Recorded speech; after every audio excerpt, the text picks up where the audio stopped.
નમસ્તે વિદ્યાર્થી મિત્રો, આજે એક નવું ચેપ્ટર લઈને આવ્યો છું તમારી સામે, જેમાં આપણે હવે ફિઝિકલ કેમિસ્ટ્રીના ચેપ્ટર સ્ટાર્ટ કરીએ છીએ. ફિઝિકલ કેમિસ્ટ્રીનું અહીંયા ચેપ્ટર આપેલું છે આપણને, યુનિટ નંબર 4 કેમિકલ કાઇનેટિક્સ, જેને કહેવાય છે રાસાયણિક ગતિશાસ્ત્ર અથવા તો રાસાયણિક ગતિકી તરીકે ઓળખવામાં આવે છે. હવે આ જે ચેપ્ટર આપેલું છે એમાંથી આપણી એન્ટ્રન્સ એક્ઝામ્સ છે, બોર્ડની એક્ઝામ્સ છે, એમાંથી ઘણા બધા ક્વેશ્ચનો પૂછાતા હોય છે, જેમાં અલગ અલગ ક્વેશ્ચન છે. એમાં 4 માર્ક્સનો જે ક્વેશ્ચન છે થિયરી બેઝમાં પૂછાય છે, દાખલો જ પૂછાતો હોય છે, 2 માર્ક્સમાં ક્વેશ્ચન્સ પૂછાતા હોય છે, MCQ પણ દર સાલ ઘણા બધા પૂછાતા હોય છે. હવે આ જે ચેપ્ટર આપ્યું છે એમાંથી તમારે ઇમ્પોર્ટન્ટ ક્વેશ્ચન્સ કયા કયા છે એ પણ તમને પહેલાં ક્વેશ્ચન કહી દઉં. સૌથી પહેલાં તો ક્વેશ્ચનની અંદર એક તો પ્રક્રિયા વેગ, પ્રક્રિયા ક્રમ, વેગ અચળાંક, વેગ અચળાંકના એકમો, વિશિષ્ટ વેગ અચળાંક, એક આ ટોપિક છે. ત્યાર પછી પ્રક્રિયાક્રમ અને આણ્વિકતાનો એક ક્વેશ્ચન છે. ત્યાર પછી શૂન્યક્રમની પ્રક્રિયા અને પ્રથમ ક્રમની પ્રક્રિયા માટે સંકલિત વેગ અચળાંકનું સમીકરણ તારવવું, અર્ધ પ્રક્રિયા અથવા અર્ધાયુષ્ય સમયનું તારવણી કરવી. ત્યાર પછી બીજો જો ક્વેશ્ચન આપણા માટે એક ઇમ્પોર્ટન્ટ આપેલો છે આની અંદર, એમાં દાખલામાં પ્રથમ ક્રમની પ્રક્રિયા જ્યારે વાયુ અવસ્થામાં આપેલી હોય ત્યારે એના દાખલાના ક્વેશ્ચન્સ પૂછાતા હોય છે. સાથે સાથે વેગ અચળાંક ઉપર તાપમાનની અસર છે, ઉદ્દીપકની અસર છે, ઉષ્માશોષક ઉષ્માક્ષેપક પ્રકારની પ્રક્રિયાઓ આપેલી હોય, એવી અલગ અલગ પ્રકારની થિયરી બેઝ અહીંયા સમજાવેલી છે. તો ચેપ્ટર અહીંયા અગત્યનું કેમ છે એને સમજીએ. એક તો જુઓ કે કેમિકલ કાઇનેટિક્સ છે. કેમિકલ કાઇનેટિક્સ આપણી ડેઇલી રૂટીનમાં પણ આપણે કેમિકલ કાઇનેટિક્સનો યુઝ કરતા હોઈએ છીએ. દાખલા તરીકે કઈ જગ્યા છે આપણે સમજવાનો પ્રયત્ન કરીએ. જુઓ, ડેઇલી રૂટીનની અંદર આપણે દૂધમાંથી જ્યારે દહીં બનાવવાનું હોય તો દૂધમાંથી દહીં બનાવવા માટે આપણે શું કરીએ છીએ, દૂધ લઈએ છીએ, એને થોડુંક હુંફાળું ગરમ કરીએ છીએ અને ત્યાર પછી એમાં ખાટું દહીં થોડુંક ઉમેરી દઈએ છીએ અને એને અમુક ચોક્કસ સમય સુધી મૂકી રાખીએ છીએ. જો ઉનાળાનો સમય હોય તો 4-5 કલાકની અંદર દહીં જામી જતું હોય. જો શિયાળાનો સમય તો ઓવરનાઇટ એને તમે મૂકી શકો છો. પણ એ જ રિએક્શન કમ્પ્લીટ કરવા માટે તમે એને જો ફ્રીઝરમાં મૂકશો તો દૂધમાંથી દહીં બનવાની પ્રક્રિયા થતી નથી. મતલબ ત્યાં કોઈ ટેમ્પરેચર એવું ડિપેન્ડ કરે છે કે જે ટેમ્પરેચરે જે પ્રક્રિયા બાયોલોજિકલ રિએક્શન પોસિબલ બનતી હોય છે. સાથે સાથે એમોનિયાની બનાવટ છે. ઇન્ડસ્ટ્રી લેવલે એમોનિયાની બનાવટનું પુષ્કળ પ્રમાણમાં ઉપયોગ કરવામાં આવે છે, કારણ કે એમોનિયાનો જ ઉપયોગ ફર્ટિલાઇઝર ઇન્ડસ્ટ્રીમાં કરવામાં આવતો હોય છે. ખાતરો બનાવવા માટે, નાઇટ્રોજનનું ખાતર બનાવવા માટે એમોનિયાની જરૂર પડતી હોય તો ત્યાં એમોનિયાનું પ્રોડક્શન વધુમાં વધુ પ્રમાણમાં થવું પણ ખૂબ જરૂરી છે. તો એનું પ્રોડક્શન કઈ રીતે વધારી શકાય, કેમિકલ કાઇનેટિક્સ આપણને સમજાવવાનો પ્રયત્ન કરતો હોય છે. તો તમે જોઈ શકો છો અહીંયા ડેઇલી રૂટીનની અંદર કેટલીક કેમિકલ કાઇનેટિક્સને આધારિત આપણે પ્રક્રિયાઓને સમજતા હોઈએ છીએ.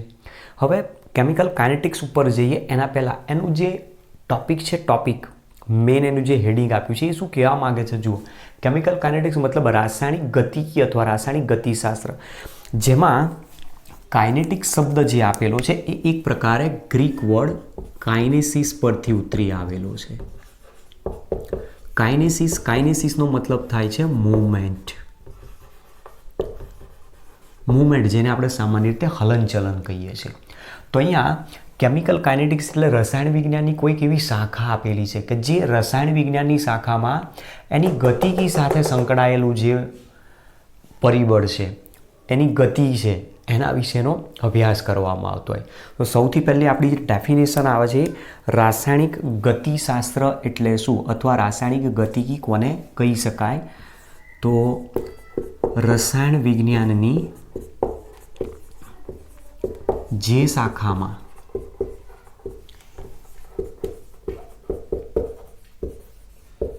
રાસાયણિક પ્રક્રિયાના વેગ અને તેને અસર કરતા પરિબળોનો અભ્યાસ કરવામાં આવતો હોય.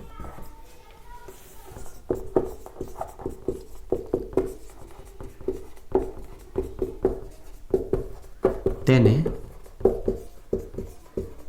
રાસાયણિક ગતિકી અથવા રાસાયણિક ગતિ શાસ્ત્ર કહે છે.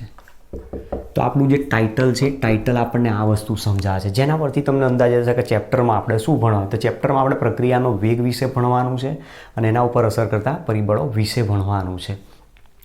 હવે તમે જુઓ કે ધોરણ 11માં આપણે 2-3 ટોપિક ભણીને આવેલા છે. એમાં એક થર્મોડાયનેમિક્સના ચેપ્ટરમાં ટોપિક હતો.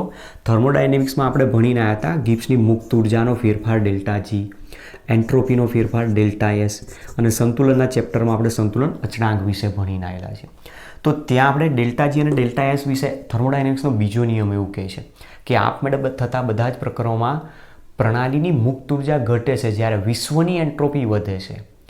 આપમેળે થતા બધા જ પ્રક્રમોમાં પ્રણાલીની મુક્ત ઉર્જા ઘટે છે જ્યારે વિશ્વની એન્ટ્રોપી વધે છે.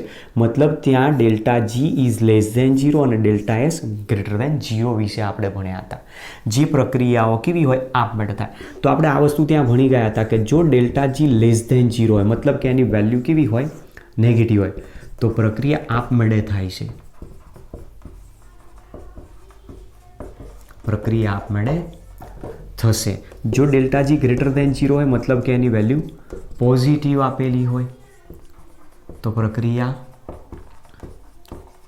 આપમેળે થશે નહીં, મતલબ સ્વયંભૂ પ્રક્રિયા નથી. અને જો delta G is equal to 0 હોય તો પ્રક્રિયા સંતુલન અવસ્થા દર્શાવે છે, મતલબ કે સંતુલનમાં છે એવું આપણે કહી શકીએ. તો આ પોઈન્ટ આપણે થર્મોડાયનેમિક્સમાં ભણ્યા હતા. બીજા નંબરમાં આપણી પાસે એન્ટ્રોપીનો ફેરફારની વાત કરી હતી. એન્ટ્રોપીના ફેરફારની જો વાત કરીએ તો આપણે એન્ટ્રોપી વિશે પણ ભણી ગયા હતા કે જો ડેલ્ટા એસ ગ્રેટર ધેન 0 હોય મતલબ કે એની વેલ્યુ પોઝિટિવ હોય તો પ્રક્રિયા આપમેળે થશે. જો ડેલ્ટા એસ લેસ ધેન 0 હોય મતલબ નેગેટિવ વેલ્યુ હોય તો પ્રક્રિયા આપમેળે થશે નહીં. અને જો ઇક્વલ 0 હોય તો પ્રક્રિયા સંતુલન દર્શાવે છે. આ આપણે થર્મોડાયનેમિક્સમાં ભણ્યા હતા. ત્યાર પછી સંતુલનના ચેપ્ટરમાં આપણે સંતુલન અચળાંક વિશે ભણેલા છીએ. સંતુલન અચળાંક સિમ્પલ રિએક્શન માટે જો માનો કે દર્શાવો A + B gives C + D, આપેલ પ્રક્રિયા માટેનો સંતુલન અચળાંક K equilibrium is equal two concentration of C into concentration of D upon concentration of A into concentration of B ની વાત કરીએ છીએ. જેમાં જો બંને પ્રક્રિયકો અને બંને નિપજો મતલબ પ્રક્રિયકોની સાંદ્રતા અને નિપજોની સાંદ્રતા જો સરખી થઈ જાય તો K equilibrium is equal two શું થઈ જાય 1. જો પ્રક્રિયકો અને નિપજોની સાંદ્રતા સમાન હોય તો પ્રક્રિયા કેવી કહેવાય? સંતુલન દર્શાવે છે. તો કેમિકલ ઇક્વિલિબ્રિયમમાં આપણને ઇક્વિલિબ્રિયમ કોન્સ્ટન્ટ આ પોઈન્ટ સમજાવે છે કે જો કે ઇક્વિલિબ્રિયમની વેલ્યુ ઇક્વલ 1 થઈ જાય તે પ્રક્રિયા સંતુલન સ્થિતિ દર્શાવે છે. હવે માની લો કે પ્રક્રિયકોમાંથી નિપજ બનવા તરફ પ્રક્રિયા થાય છે, મતલબ પુરોગામી દિશામાં પ્રક્રિયા થાય છે. પુરોગામી દિશામાં જો પ્રક્રિયા થતી હોય તો પુરોગામી પ્રક્રિયાનો વેગ rate of forward reaction is greater than rate of reverse reaction અથવા બેકવર્ડ રિએક્શન આવે. તો એ દરમિયાન નિપજોની સાંદ્રતા વધારે હોય. નિપજોની સાંદ્રતા જો વધારે હશે તો અંશ વધવાથી કે ઇક્વિલિબ્રિયમ વધશે. તો કે ઇક્વિલિબ્રિયમ ગ્રેટર ધેન 1 થાય. જો કે ઇક્વિલિબ્રિયમ ગ્રેટર ધેન 1 હોય તો પ્રક્રિયા પુરોગામી દિશામાં થશે. પ્રક્રિયા પુરોગામી દિશામાં થશે. હવે એની જગ્યાએ નિપજની સાંદ્રતા ઓછી છે અને પ્રક્રિયકોની સાંદ્રતા, મતલબ પ્રક્રિયા કઈ તરફ જાય? રિવર્સ રિએક્શનમાં. તો એ દરમિયાન rate of forward reaction is less than rate of reverse reaction આપણે દર્શાવી શકીએ છીએ. તો ત્યાં નિપજો કરતાં પ્રક્રિયકોની સાંદ્રતા વધારે હોવાથી છેદ વધે છે, અંશ ઘટે છે, તો કે ઇક્વિલિબ્રિયમ ઘટશે. તો કે ઇક્વિલિબ્રિયમ લેસ ધેન 1 હોય તો એ દરમિયાન પ્રક્રિયા પ્રતિગામી દિશામાં થાય છે. આટલી વસ્તુ આપણે ધોરણ 11માં ભણી ગયા છે. હવે આ જે 3 પોઈન્ટ મેં અહીંયા બતાવ્યા છે, 3 પેરામીટર્સમાં તમે ધ્યાનથી જુઓ, કોઈ જગ્યાએ પ્રક્રિયાના વેગનો ઉલ્લેખ કરેલો છે આપણને અહીંયા? ના. મતલબ થર્મોડાયનેમિક્સ અને કેમિકલ ઇક્વિલિબ્રિયમ કોઈ દિવસ રાસાયણિક પ્રક્રિયાના વેગ વિશે ક્યાંય માહિતી આપતું નથી અને એટલા માટે રાસાયણિક પ્રક્રિયાના વેગનો અભ્યાસ અલગથી કરવામાં આવે છે અને તેમાં એવી કેટલીક પ્રક્રિયાઓ લેવામાં આવે છે. એ પ્રક્રિયાઓના વેગનો, તેના ઉપર અસર કરતા પરિબળોનો અભ્યાસ કરવામાં આવે છે. એને જ આપણે રાસાયણિક ગતિશાસ્ત્ર તરીકે ઓળખીએ છીએ. ઓકે, તો આ આપણી પાસે એની પૂર્વ ભૂમિકા પ્રસ્તાવના વિશે સમજૂતી આપીશ. ચલો હવે નેક્સ્ટ આગળ સમજીએ. તો કેટલાક એવા મુદ્દાઓ છે જે મુદ્દાઓને તમારે ધોરણ 11માં છે આપેલા, એને તમારે થોડાક રિવાઇઝ કરવા પડશે, માઇન્ડમાં રાખવા પડશે. એના આધારે જ પોઈન્ટ આપણે સમજવાનો છે. જુઓ, હવે અહીંયા ટોપિક થોડોક સમજવાનો પ્રયત્ન કરીએ. અહીંયા મેં અંડરલાઇન કર્યો છે એ મુજબ બતાવે છે કે કેમિકલ કાઇનેટિક્સ રાસાયણિક પ્રક્રિયાના વેગનો અભ્યાસ કરે છે. રાસાયણિક પ્રક્રિયાના વેગનો અભ્યાસ કરે છે એનો મતલબ ઇટ ડીલ્સ વિથ પ્રક્રિયાનો વેગ એટલે સ્પીડ ઓફ રિએક્શન હું કહી શકું, સ્પીડ ઓફ રિએક્શન, અથવા તો ફિઝિક્સની ભાષામાં આપણે આને વેલોસિટી ઓફ રિએક્શન કહીએ છીએ. હવે આ કયા અર્થમાં છે એ તમે જુઓ કે કેટલીક પ્રક્રિયાઓ છે કે કેટલીક પ્રક્રિયાઓ ખૂબ જ ઝડપથી પૂરી થઈ જતી હોય. હવે જે પ્રક્રિયાઓ ખૂબ જ ઝડપથી અથવા ઝડપથી પૂરી થતી હોય એ પ્રક્રિયા પૂર્ણ થવા માટે લાગતો સમય કેવો હશે? ખૂબ ઓછો, મતલબ ઓછો સમય લે છે. અને કેટલીક પ્રક્રિયાઓ એવી હોય છે જે ખૂબ ધીમી હોય છે, એના માટે લાગતો સમય ખૂબ નાનો હોય છે, ખૂબ મોટો હોય છે. તો એના આધારે તમે કહી શકો છો કે જે પ્રક્રિયાઓ ઝડપથી થાય છે એના માટે સમય ઓછો લે છે, જે પ્રક્રિયાઓ ધીમી થાય છે એના માટે સમય વધારે છે. મતલબ પ્રક્રિયાની જે વેગ છે, પ્રક્રિયાની જે ઝડપ છે એ ઝડપ એક રીતે અહીંયા સમય ઉપર આધારિત છે. તો સમયના આધારિત જ તમે પ્રક્રિયાના વેગ વિશે માહિતી આપી શકો છો. અને જેને આપણે સ્પીડ ઓફ રિએક્શન અથવા વેલોસિટી ઓફ રિએક્શન કહીએ છીએ એને જ આપણે અહીંયા રેટ ઓફ રિએક્શન તરીકે નામ આપીશું.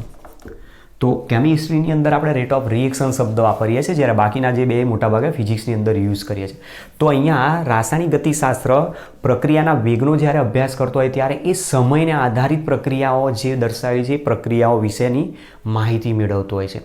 જેમાં રાસાયણિક પ્રક્રિયાનો વેગ છે એને જો મારે એક ફોર્મ્યુલા તરીકે જસ્ટ એમને દર્શાવવું હોય તો હું અહીંયા દર્શાવી શકું છું કે તમે સિમ્પલ જોઈ શકો છો કે આપણી પાસે પ્રક્રિયા હમણાં જે હતી મુજબ a plus B gives C plus D આવી કોઈક પ્રક્રિયા હતી. શરૂઆતમાં t બરાબર 0 સમય, t બરાબર 0 સમયે તો પ્રક્રિયા કે દરમિયાન કેટલો હોય? 100%. નિપજ કેટલી હોય છે દરમિયાન? 0%. હવે તમે કીધું કે 10 મિનિટ સુધી પ્રક્રિયા કરી, 10 મિનિટ પછી તમે પ્રક્રિયા કરશો ત્યારે માની લો કે નિપજ 60% થઈ ગઈ, તો પ્રક્રિયા કેટલો બાકી રહ્યો? 40%. તો તમે આમાં જોઈ શકો છો કે ટાઈમ ઇન્ટરવલ અહીંયા બતાવેલું છે, શરૂઆતનો સમય, અંતિમ સમય, અને એ જ પ્રમાણે અહીંયા સાંદ્રતાનો પણ ફેરફાર બતાવ્યો છે. જેમાં તમે જોઈ શકો છો પ્રક્રિયકની સાંદ્રતામાં શું થાય છે? સમય જતાં ઘટાડો, જ્યારે નિપજની સાંદ્રતામાં સમય જતાં શું થાય છે? વધારો. જેવી અહીંયા પ્રક્રિયક નિપજમાં બનવાનો શરૂઆત એટલે પ્રક્રિયકની સાંદ્રતા ઘટતી જાય, જથ્થો ઘટતો જાય, નિપજની સાંદ્રતા અથવા જથ્થો વધતો જાય. તો પ્રક્રિયકોની સાંદ્રતામાં ઘટાડો, નિપજોની સાંદ્રતામાં થતો વધારો એટલે ચેન્જ ઇન કોન્સન્ટ્રેશન કહી શકાય. પણ એ સમયના આધારે આપેલો છે, એટલા માટે રેટ ઓફ રિએક્શનને જો મારે એક ફોર્મ્યુલા સ્વરૂપે અત્યારે ડિફાઇન કરવી હોય તો અહીંયા હું લખી શકું છું rate of reaction R is equal to, rate of રિએક્શનને અહીંયા હું દર્શાવું છું કેપિટલ આર તરીકે અત્યારે. Rate of reaction R is equal to change in concentration upon time taken, मतलब सांद्रताમાં થતો ફેરફાર તે માટે લીધેલો સમય. હવે પ્રક્રિયકોની સાંદ્રતામાં, નિપજોની સાંદ્રતામાં ફેરફાર થાય છે, વધે છે, ઘટે હું કહેતો નથી. સાંદ્રતાનો ફેરફાર એટલે એને આપણે દર્શાવીશું ડેલ્ટા સી વડે, અને સમયનો ફેરફાર છે એટલે અહીંયા આપણે એ માટે લીધેલો સમય ડેલ્ટા ટી તરીકે દર્શાવે. તો રેટ ઓફ રિએક્શનની આપણને એક આ ડેફિનેશન અહીંયાથી મળી જાય કે પ્રક્રિયા વેગ એટલે શું? તો પ્રક્રિયા વેગ એની વ્યાખ્યા તમને અહીંયાથી મળે છે કે રાસાયણિક પ્રક્રિયાનો વેગ એટલે શું? તો સમયની સાપેક્ષ પ્રક્રિયકોની સાંદ્રતામાં થતો ઘટાડો અથવા નિપજોની સાંદ્રતામાં થતો વધારાના દરને તેનો પ્રક્રિયા વેગ કહે છે. તો ચલો પહેલી જ આપણને અહીંયાથી ડેફિનેશન મળી જાય છે. ડેફિનેશન અહીંયા લખી દઈએ. પ્રક્રિયા વેગ એટલે શું? તો પ્રક્રિયા વેગ કોને કહી શકાય? સમયની સાપેક્ષ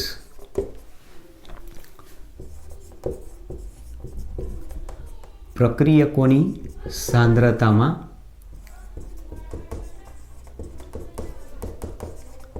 થતા ઘટાડા અથવા નિપજોની સાંદ્રતામાં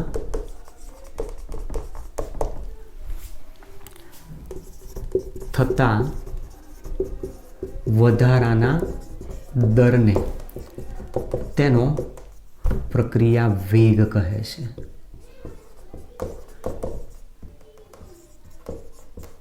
તો મતલબ રેટ ઓફ રિએક્શન એટલે કે પ્રક્રિયા વેગની વ્યાખ્યા તમારે સૌથી પહેલાં યાદ રાખવાની કે પ્રક્રિયા વેગ એટલે શું? તો સમય જતાં પ્રક્રિયકની સાંદ્રતામાં ઘટાડો થાય છે અને નિપજની સાંદ્રતામાં વધારો થાય. તો જુઓ, એ તમે ગ્રાફ આધારે પણ ઓલરેડી ભણીને આવેલા છો. અહીંયા કોન્સન્ટ્રેશન રાખીએ છીએ અને અહીંયા એના માટે લીધેલો ટાઈમનો ઉપયોગ કરે છે. ટી બરાબર 0 સમય હોય તો ટી બરાબર 0 સમયે પ્રક્રિયકની સાંદ્રતા મેક્સિમમ હોય તો રિએક્ટન્ટ તરીકે બતાવીએ છીએ આપણે આ. અને એ દરમિયાન પ્રોડક્ટ જે હોય પ્રોડક્ટની સાંદ્રતા કેટલી હોય? 0.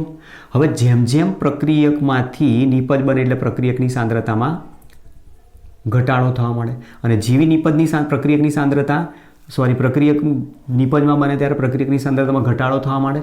તો જેવો પ્રક્રિયકની સાંદ્રતામાં ઘટાડો થશે સામે નિપજ બનવાની શરૂઆત થઈ જાય અને આ રીતે એનો ગ્રાફ વધતો જોવા મળે. તો સમયની સાપેક્ષ પ્રક્રિયકની સાંદ્રતામાં થતો ઘટાડો અથવા નિપજની સાંદ્રતામાં થતા વધારાને તેનો પ્રક્રિયા વેગ તરીકે દર્શાવીએ છીએ. હવે એ બધું શું છે આગળ જ્યારે થિયરી આવશે પ્રક્રિયા વેગની ત્યાં તમને હું પછી ટોટલી સમજાવીશ. બરાબર, આપણી પાસે સૌથી પહેલાં એનું ઇન્ટ્રોડક્શન વિશેનો ટોપિક સમજાય. હવે જે પણ તમે જુઓ છો એમાં અહીંયા પ્રક્રિયાનો વેગ કોના ઉપર ડિપેન્ડેડ છે? ટાઈમ ઉપર ડિપેન્ડેડ છે. તો સમયને આધારે સમયનો ઉપયોગ કરીને જે પ્રક્રિયાઓ છે એ પ્રક્રિયાઓ પણ આપણે અલગ અલગ આપી શકીએ છીએ. ફાસ્ટ રિએક્શન, સ્લો રિએક્શન અને મોડરેટ રિએક્શન. ફાસ્ટ રિએક્શન એટલે ઝડપી પ્રક્રિયાઓ, સ્લો રિએક્શન એટલે ધીમી પ્રક્રિયાઓ અને કેટલીક એવી રિએક્શન છે કે જે નથી ઝડપી કે નથી ધીમી. તો સમયને આધારે એવી અલગ અલગ 3 પ્રક્રિયા વિશે આપણે પ્રકાર આપી શકીએ છીએ. જોઈએ છે, ચાલો.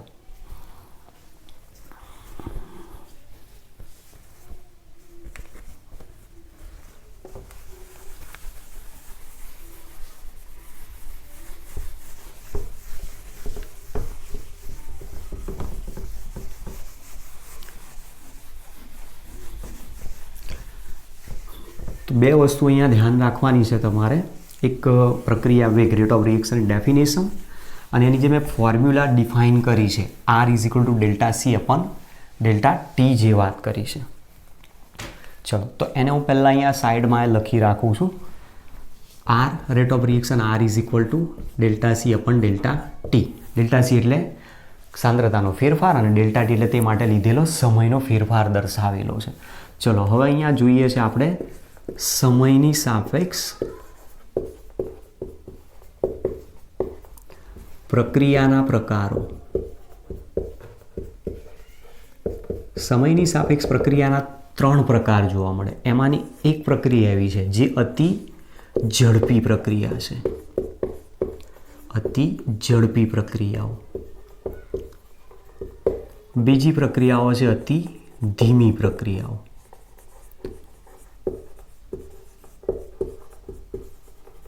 અને ત્રીજી પ્રક્રિયાઓ છે ધીમી પ્રક્રિયાઓ. હવે આપણે અહીંયા એ સમજવાનું છે કે આમાંથી કેમિકલ કાઇનેટિક્સ કઈ પ્રક્રિયાના અભ્યાસ કરે છે.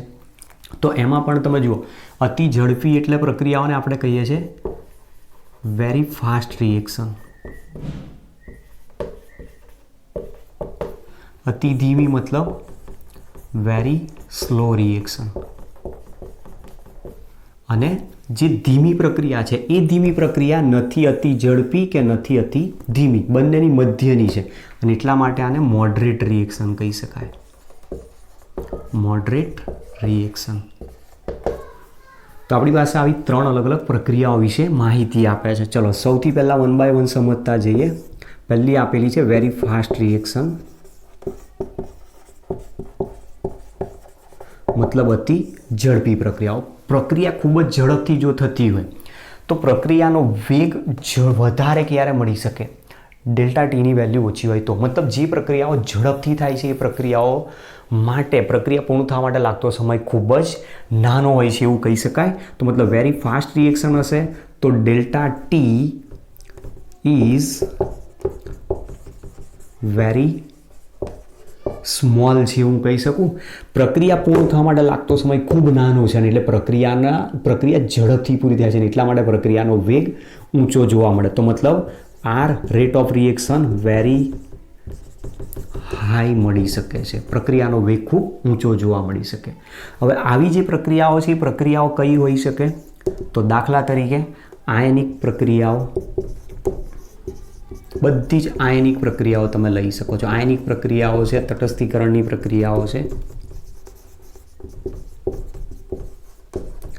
અને આવી જે પ્રક્રિયાઓ આપી છે એ પ્રક્રિયાઓ ખૂબ જ ઝડપથી થતી જોવા મળે છે. અને આ પ્રક્રિયા માટેનો લાગતો સમય ખૂબ નાનો છે. કઈ રીતે છે એ સમજો. એ પણ HCl અને NaOH બંને લો, એક એસિડ છે એક બેઝ, એસિડ બેઝ વચ્ચેની પ્રક્રિયા કરશો એટલે તટસ્થીકરણની પ્રક્રિયા થશે. HCl અને એસિડ અને બેઝને તમે જ્યારે ભેગા કરો ત્યારે એ ભેગા કરો એ દરમિયાન એમાં જે અવક્ષેપણ થાય છે સોડિયમ ક્લોરાઇડનું, એ અવક્ષેપણ થવા માટે પ્રક્રિયા કેટલો સમય લે છે એ તમારે માપવા. તો તમે જોશો કે જેવા બે પ્રક્રિયકોનું મિશ્રણને ભેગું કરશો ને ઇમિડિયેટલી અવક્ષેપણ થઈ જશે. તમને એનો સમય માપવાનો કોઈ ચાન્સ જ નહીં મળે, કારણ કે એ પ્રક્રિયાઓ નેનો સેકન્ડના ટાઈમમાં જોવા મળતી હોય છે. તો એટલો ખૂબ નાનો સમય આપણી ઘડિયાળ દ્વારા તમે ક્યારેય નથી માપી શકતા. તો મતલબ આવી પ્રક્રિયાઓનો પૂર્ણ થવા માટે લાગતો સમય ચોક્કસ નિશ્ચિત માપી શકાતો નથી. એ પોઈન્ટ આપણે અહીંયા દર્શાવી શકીએ છીએ. આવી પ્રક્રિયાઓ માટેનો સમય ચોક્કસ માપી શકાતો નથી.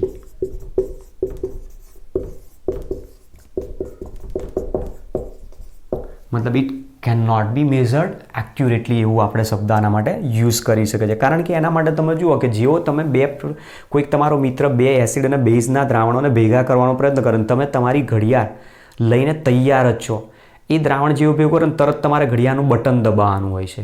તો પેલો તો ભેગું કરે એના પહેલાં તો તમારે રિએક્શન ભેગું કરે ને તરત થઈ જાય છે. બટન દબાવવાનો એની અંદર કોઈ ચાન્સ જ નથી મળતો. તો આ જે પ્રક્રિયાઓ આપેલી છે એ પ્રક્રિયાઓનો કેમિકલ કાઇનેટિક્સની અંદર મોટા ભાગે અભ્યાસ કરવામાં આવતો નથી. તો એના પાછળનું મેઇન આ રીઝન બતાવે છે કે એનો પ્રક્રિયાનો વેગ જે માપીએ છીએ આપણે, એ પ્રક્રિયા પૂર્ણ થવા માટે કેટલો સમય છે, કેટલો સમય લે છે એ તમે એક્યુરેટલી માપી નથી શકતા. એક્યુરેટલી તમે એનો સમય નથી માપી શકતા તો એ પ્રક્રિયા માટેનો વેગ પણ તમે એક્યુરેટલી માપી શકવાના નથી. એટલા માટે આવી પ્રક્રિયાઓનો વેગનો અભ્યાસ કેમિકલ કાઇનેટિક્સમાં કરવામાં આવતો નથી.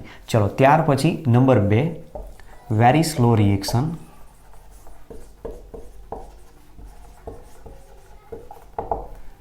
મતલબ અતિ ધીમી પ્રક્રિયાઓ આપેલી છે. હવે અતિ ધીમી પ્રક્રિયા હશે તે પ્રક્રિયા પૂર્ણ થવા માટે ખૂબ મોટો સમય લેશે, મતલબ વધારે સમય લેશે.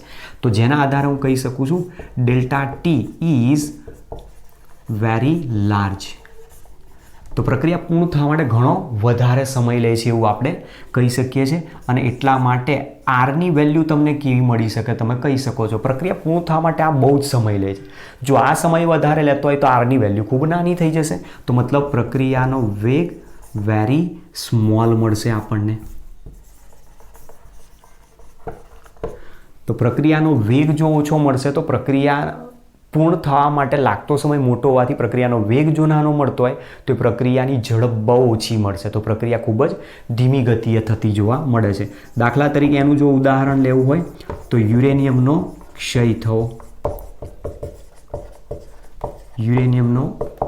થવો, લોખંડનું કટાવ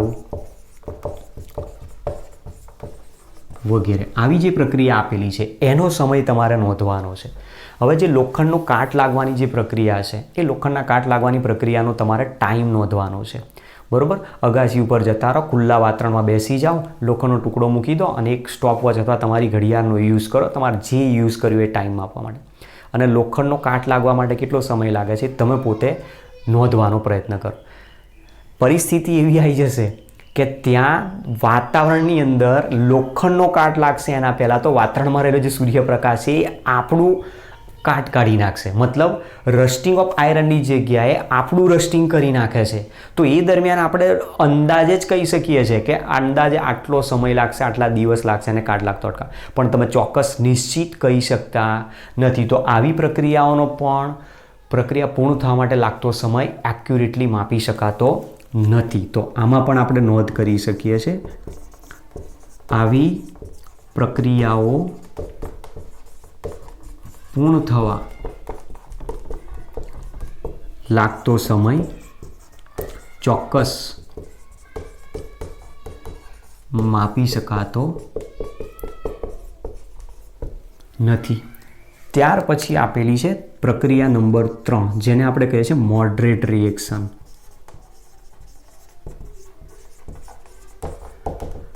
મોડરેટ રિએક્શન જો આપેલી હશે તો એ પ્રક્રિયા પૂર્ણ થવા માટે લાગતો સમય બહુ મોટો, બહુ નાનો પણ નહીં હોય કે બહુ મોટો પણ નહીં હોય. ક્લિયર? મતલબ delta T is not too large or too small. જેના આધારે કહી શકીએ કે અહીંયા ડેલ્ટા ટીની વેલ્યુ હશે બહુ નાની પણ નહીં અને બહુ મોટી પણ નહીં, તો બંનેની મધ્યસ્થી. બંનેની મધ્યસ્થી એટલે અતિ ઝડપી ને અતિ ધીમી પ્રક્રિયાઓની મધ્યસ્થી કોઈ પ્રક્રિયા મળે છે, એને જ આપણે મોડરેટ રિએક્શન તરીકે નામ આપીએ છીએ. અને આવી પ્રક્રિયા જે છે એ પ્રક્રિયાઓમાં ઉદાહરણ જો દર્શાવે તો ઉદાહરણ તરીકે H2O2નું વિઘટન, એસ્ટરનું જળ વિભાજન, સુક્રોઝનું જળ વિભાજન, એમોનિયમ નાઇટ્રાઇટ NH4NO2નું વિઘટન. આવી અલગ અલગ પ્રકારની પ્રક્રિયાઓ હોય છે જે પ્રક્રિયાઓનો તમે લેબોરેટરીમાં પણ અભ્યાસ કરી શકો છો કે H2O2નું 1 મોલનું વિઘટન કરવું છે તો 1 મોલ H2O2નું વિઘટન થઈને H2O અને ઓક્સિજન છૂટા પડવા માટે કેટલો સમય લાગે આરામથી આપણે માપી શકીએ છીએ. અને એટલા માટે જ કેમિકલ કાઇનેટિક્સમાં મોડરેટ રિએક્શન જે બતાવેલી છે એ જ રિએક્શન્સનો જ માત્ર અભ્યાસ કરવામાં આવે છે. અતિ ઝડપી અને અતિ ધીમી પ્રક્રિયાઓનો ત્યાં કોઈ દિવસ અભ્યાસ કરવામાં આવતો નથી. તો અહીંયાથી આપણને ડેફિનેશન ત્યાંથી મળી ગઈ કે રાસાયણિક ગતિશાસ્ત્ર એટલે શું. તો રાસાયણિક ગતિશાસ્ત્ર કોને કહી શકાય? તો રસાયણ વિજ્ઞાનની જે શાખામાં રાસાયણિક પ્રક્રિયાઓના વેગ અને તેના ઉપર અસર કરતા પરિબળોનો અભ્યાસ કરવામાં આવતો હોય તેને રાસાયણિક ગતિશાસ્ત્ર તરીકે ઓળખવામાં આવે છે. તો પ્રક્રિયા વેગ કોને કહેવાય? તો સમયની સાપેક્ષ પ્રક્રિયકની સાંદ્રતામાં થતો ઘટાડો અથવા તો નિપજની સાંદ્રતામાં થતા વધારાના દરને તેનો પ્રક્રિયા વેગ તરીકે ઓળખીએ છીએ. તો હવે આ ટોપિક ઉપરથી આપણે આગળની પહેલી થિયરી ઉપર જઈએ. આપણી જે થિયરીમાંથી MCQ બેઝ પ્રશ્નો પૂછાતા હોય છે. થિયરી બેઝ હવે તો NCERTમાંથી આખો થિયરી બેઝ હટાવી દીધો છે, પણ ટોપિક રાખેલો છે એમાંથી MCQ પૂછાય એવા છે. પ્રશ્ન હવે આપણો જે નેક્સ્ટ છે પ્રક્રિયા વેગ એટલે શું? રાસાયણિક પ્રક્રિયા વેગ ઉપર અસર કરતા પરિબળો સમજાવો. શોર્ટ ક્વેશ્ચન, કારણ પૂછાય, MCQ પૂછાય, ગમે તે હોઈ શકે છે. ટ્રુ ફોલ્સમાં પણ MCQ હોઈ શકે છે. જોઈએ છે ચલો.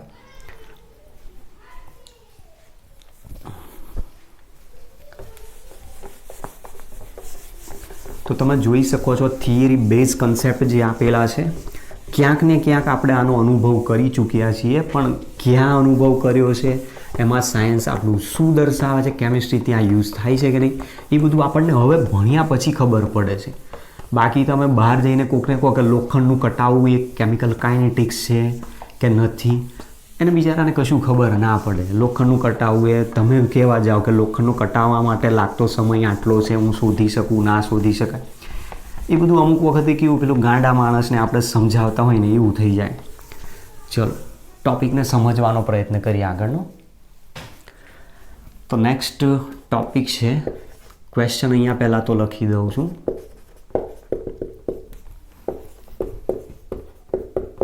રાસાયણિક પ્રક્રિયા વેગ એટલે શું?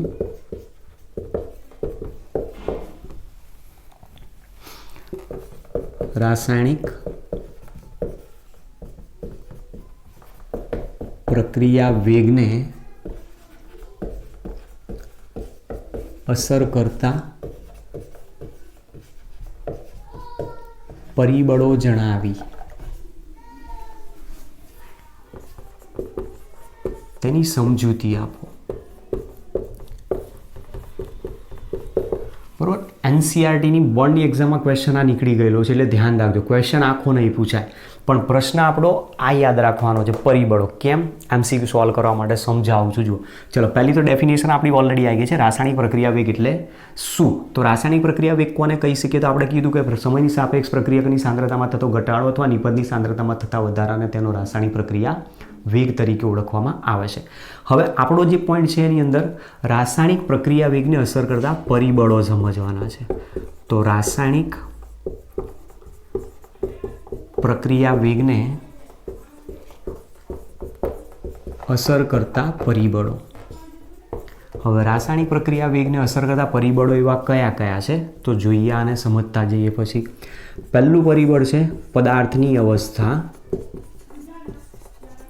પદાર્થની અવસ્થા અને સંપર્ક સપાટીનું ક્ષેત્રફળ.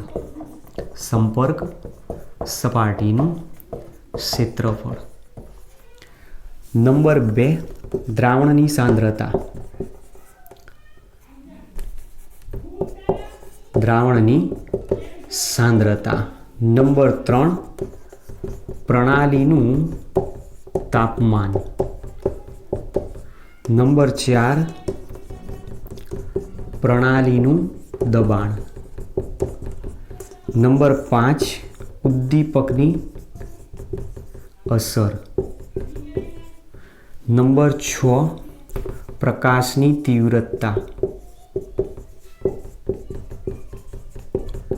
નંબર 7 સક્રિયકરણ ઉર્જા. જુઓ, પહેલો પોઈન્ટ તમારે આ યાદ રાખવાનો છે. રાસાયણિક પ્રક્રિયા વેગને અસર કરતા પરિબળો કયા કયા છે. હવે આને 1 બાય જુઓ, હવે આપણી પાસે જે આ પરિબળો આપેલા છે એક થિયરી બેઝ કન્સેપ્ટ સમજાવે છે. બિલકુલ ઇઝીમાં ઇઝી છે. જે સમજાવું છું એને સમજજો ધ્યાનથી. પદાર્થની અવસ્થાની સૌથી પહેલાં વાત કરીએ છીએ. પદાર્થની અવસ્થા વિશે જો ઉપયોગ કરવાનો પ્રયત્ન કરીએ તો આપણી પાસે પદાર્થની અવસ્થા અને સંપર્ક સપાટીનું ક્ષેત્રફળ બંનેને એક સાથે વિચારી જુઓ. સૌથી પહેલું સિમ્પલ જે લોજિક ઉદાહરણ આપણને સમજાવ્યું છે એ મુજબ કે સામાન્ય રીતે તમે જુઓ કે હવે ઠંડીની ઋતુ છે. ઠંડીની ઋતુની અંદર સવારે ઠંડીના વાતાવરણમાં જો આપણે હુંફાળી ગરમી જરૂર હોય તો આપણે એના માટે શું કરીએ છીએ કે તાપણી કરીએ છીએ, ચૂલો સળગાવીએ છીએ. તો એના માટે તમે જુઓ કે આપણી પાસે 2 ઓપ્શન છે. એક બાજુ લાકડાનો વેર પડેલો છે ને બીજી બાજુ લાકડાના ટુકડા પડેલા છે. તો તમે બેમાંથી કોને પ્રિફર કરશો? સિમ્પલ લોજિક છે, બરોબર. કોઈને પણ તમે પૂછશો ને લાકડાનો વેર પહેલાં પ્રિફર કરશે, કારણ લાકડાનો વેર ઝડપથી સળગી ઉઠે છે. ત્યાં શું બતાવે છે, પહેલાં આપણી પાસે એક લાકડાનો ટુકડો હતો તો એ એક જ ટુકડો સંપર્ક સપાટીનું ક્ષેત્રફળ પૂરું પાડતો હતો. હવે એની જગ્યાએ મતલબ અહીંયા હું આ રીતે કહું છું, પહેલાં એક લાકડાનો બોક્સ ટુકડો તરીકે હતો, પછી તમે એ જ લાકડાના ટુકડાની જગ્યાએ તમે લાકડાનો વેરનો યુઝ કરી શકો છો. તો લાકડાના વેરમાં અસંખ્ય પાર્ટિકલ્સ એના હાજર હશે. તો દરેકે દરેક પાર્ટિકલ સંપર્ક સપાટીનું ક્ષેત્રફળ પૂરું પાડે છે.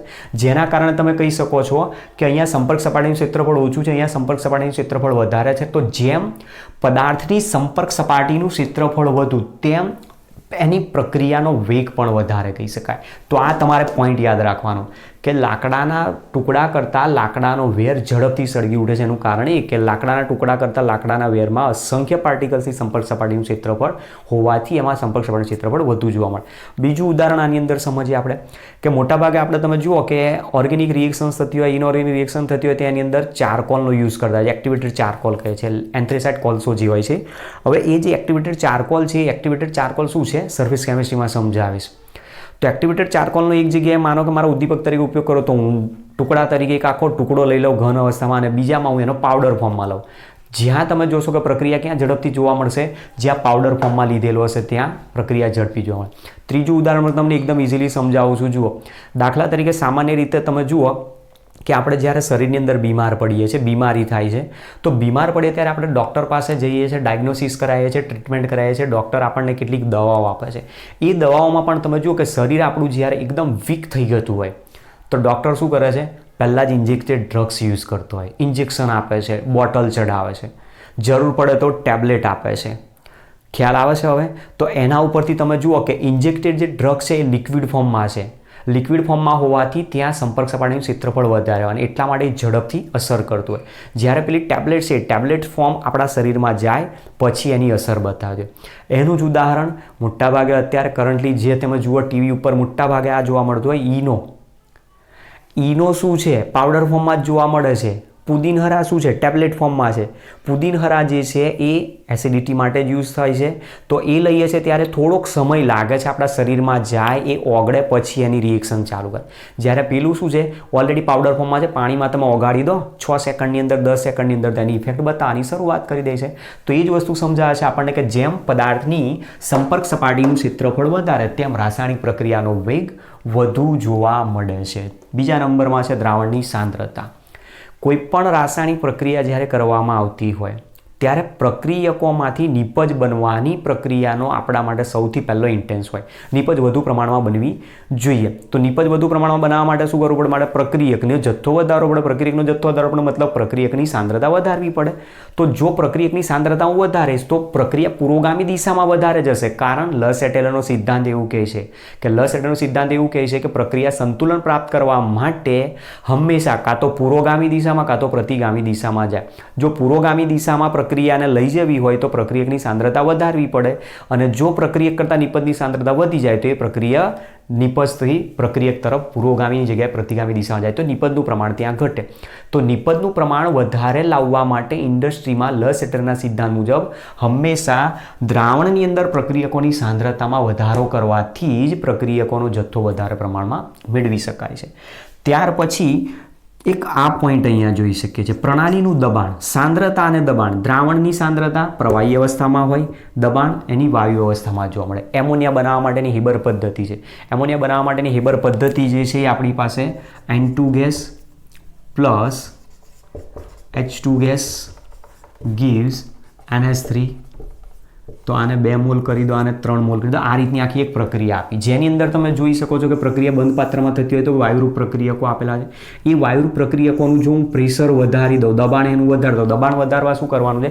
જથ્થો વધારી દેવાનો છે એનો વાયુનો જથ્થો વધારશો એટલે વાયુનું દબાણ વધશે. વાયુનું દબાણ વધશે એટલે પ્રક્રિયા લસ-એટેલરના સિદ્ધાંત સંતુલન પ્રાપ્ત કરવા કઈ દિશામાં જશે? પુરોગામી દિશામાં. તો એમોનિયાનું પ્રમાણ ત્યાં વધારે મેળવી શકીએ છીએ આપણે.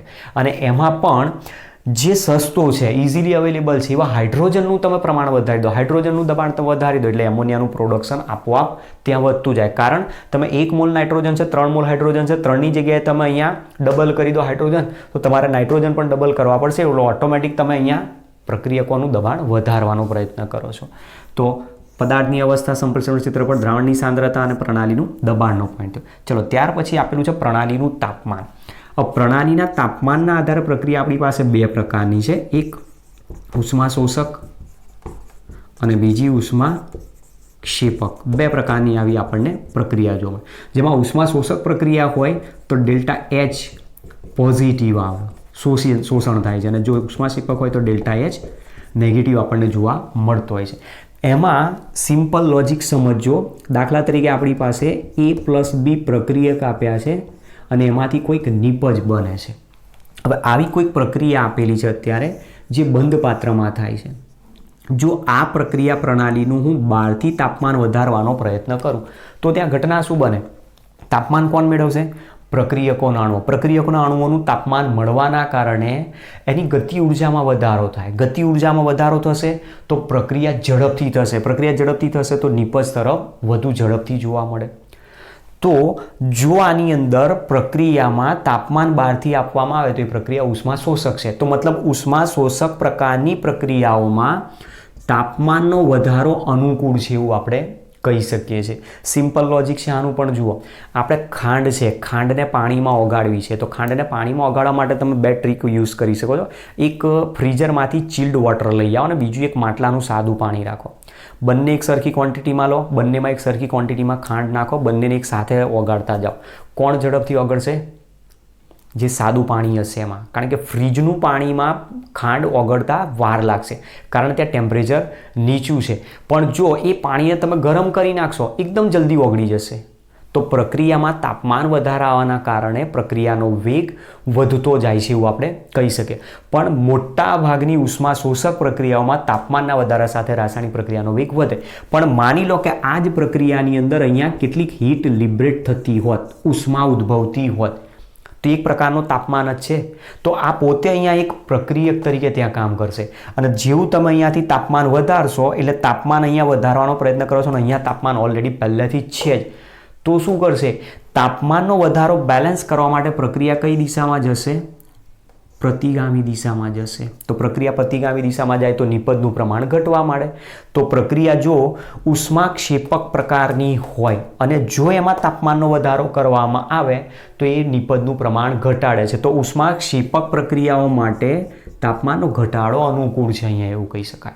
તો આ રીતે તમે કહી શકો છો કે કોઈ પણ રાસાયણિક પ્રક્રિયા તમને આપેલી હોય અને જો એમાં તાપમાનનો વધારો કરવામાં તો રાસાયણિક પ્રક્રિયાનો વેગ વધશે જ, પણ એમાં એક ડિપેન્ડ કે પ્રક્રિયા ઉષ્મા શોષક છે કે ઉષ્માક્ષેપક.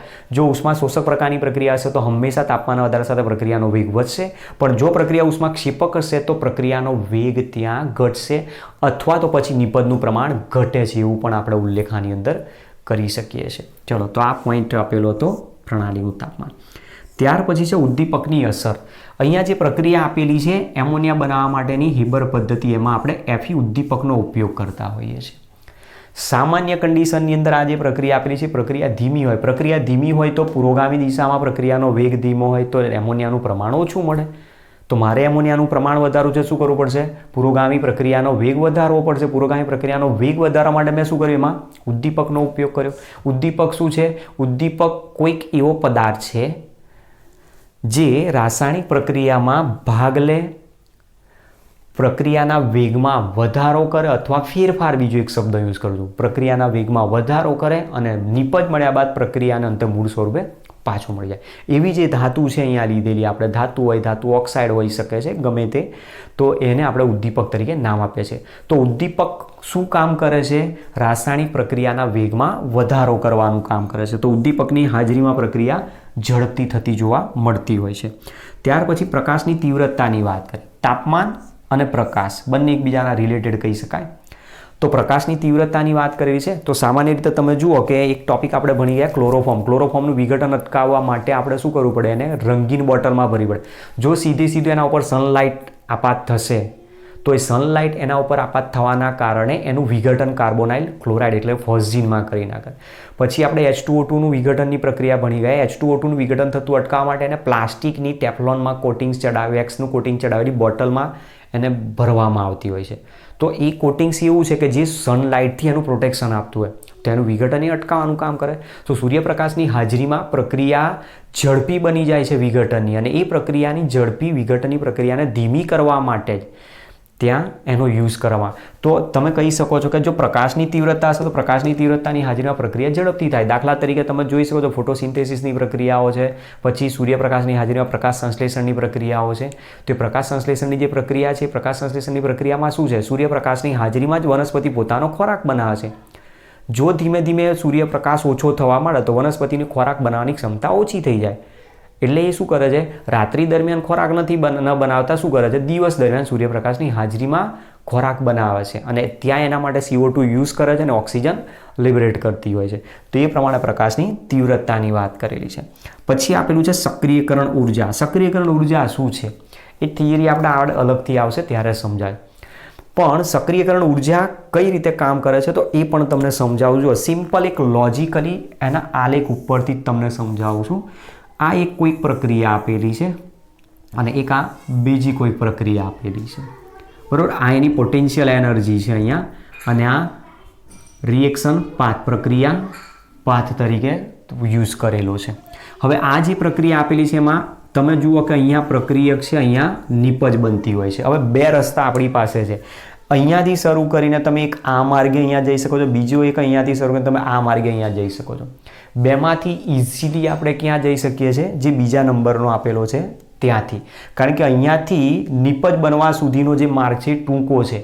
તો આ જે ભાગ આપેલો છે જેમાં મેક્સિમમ પોટેન્શિયલ એનર્જી બતાવે છે, મેક્સિમમ પોટેન્શિયલ એનર્જી એની એક્ટિવેશન એનર્જી EA તરીકે કહેવાય.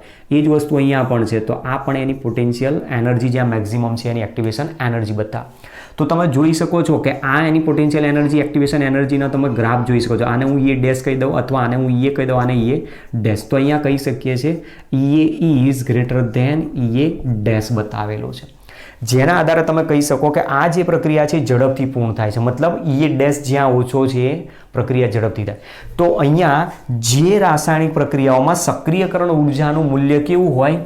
ઓછું. સક્રિયકરણ ઉર્જાનું મૂલ્ય ઓછું તો પ્રક્રિયાનો વેગ વધુ જોવા મળશે. તો કોઈ પણ રાસાયણિક પ્રક્રિયામાં ઉદ્દીપકનું મેઇન આ કામ છે. ઉદ્દીપક પ્રક્રિયકોની સક્રિયકરણ ઉર્જામાં ઘટાડો કરે છે, એના ઉર્જા અવરોધને ઉર્જા અંતરાયને નીચો લાવે છે, એની સાથે એક પ્રકારે બંધ બનાવે છે, એનું નિપજમાં પરિવર્તન કરીને પોતાની સપાટીથી એને મુક્ત કરીને છૂટો પડી જાય. તો ઉદ્દીપકનું કામ છે રાસાયણિક પ્રક્રિયાના વેગમાં ફેરફાર કરવાનું, રાસાયણિક પ્રક્રિયાના વેગમાં મોટાભાગે વધારો કરવાનું અને સક્રિયકરણ ઉર્જામાં ઘટાડો કરીને પ્રક્રિયાના વેગમાં વધારો કરવો. તો સક્રિયકરણ ઉર્જા ઘટશે, રાસાયણિક પ્રક્રિયાનો વેગ વધશે. તો જે પ્રક્રિયાઓમાં રાસાયણિક પ્રક્રિયા ઝડપી હશે ત્યાં સક્રિયકરણ ઉર્જાનું મૂલ્ય ઓછું જોવા મળશે. તો આ જ બધા રીઝન તમારે પરીક્ષાની અંદર પૂછી શકે છે, MCQમાં પણ અહીંયાથી પૂછાતા હોય. તો અલગ અલગ ટોપિક આધારે આપણને સમજાવેલા છે, જે તમે પ્રશ્ન કહી શકો છો કે રાસાયણિક પ્રક્રિયા વેગને અસર કરતા પરિબળો આટલા છે ને એને સમજૂતી આપવી હોય તો આપણે આ પ્રમાણે સમજૂતી આપી શકીએ છીએ. ઓકે, તો હવે નેક્સ્ટ આપણો જે છે એ ટાઈપ્સ ઓફ રેટ ઓફ રિએક્શન્સ વિશેનો ટોપિક આવશે. અત્યારે આપણી પાસે જે આગળ પોઈન્ટ હતો એ શું હતો? ટાઈપ્સ ઓફ રિએક્શન્સ હતો, મતલબ પ્રક્રિયાઓના પ્રકાર. હવે જે આવશે types of rate of reaction, પ્રક્રિયા વેગના પ્રકારો વિશે આપણે સમજવાનું છે. ઓકે, તો મળીએ નેક્સ્ટ લેક્ચરમાં. Thanks to all.